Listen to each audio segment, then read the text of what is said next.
Imagine this. It's April 16th, 1909, and Cornwall is buzzing. Not about a mining boom or a royal visit, but about the funeral of a so-called witch.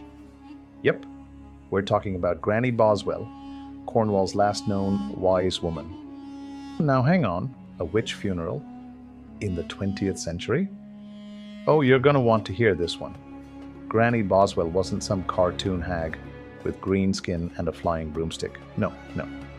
Her real name was Mary Boswell, and she was a proud Romani healer, herbalist, and folk magic practitioner who roamed the rugged lanes of Cornwall with a headscarf, a sharp tongue, and a deeper knowledge of roots and remedies than most doctors at the time.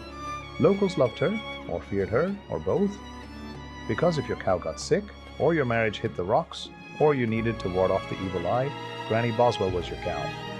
But don't let the nickname Granny fool you. She had fire in her bones and could call out nonsense from a mile away. Think of her as Cornwall's Gandalf, but with sass. Now here's where things get spicy. In 1881, she was arrested for being drunk and disorderly in Helston. Classic witch move, right? The press went wild. People whispered, she can curse crops. She talks to spirits. She once turned a man's beard white with a glance. Okay, maybe not that last one, but Granny Boswell became a legend, mixing real herbal knowledge with a reputation for mystical powers. She wasn't casting evil spells though. She was more like a spiritual doctor meets tough love therapist with a side of moon magic. And now we hit April 16th, 1909. Granny Boswell dies at St. Lawrence's workhouse, and when her body is taken through the town for burial, the streets are lined with onlookers. People didn't just attend her funeral, they came to witness the end of an era, the last of Cornwall's cunning folk, the end of a world where ancient remedies and whispered charms still had power. This wasn't just one woman's burial, it was a goodbye to the old Cornwall, the land of myths, piskies, and wise women who knew more than they let on. So why does this story still matter? Because Granny Boswell represents a part of forgotten British history, the folk traditions, the Romani culture, and the powerful women who weren't afraid to live on the edge of society.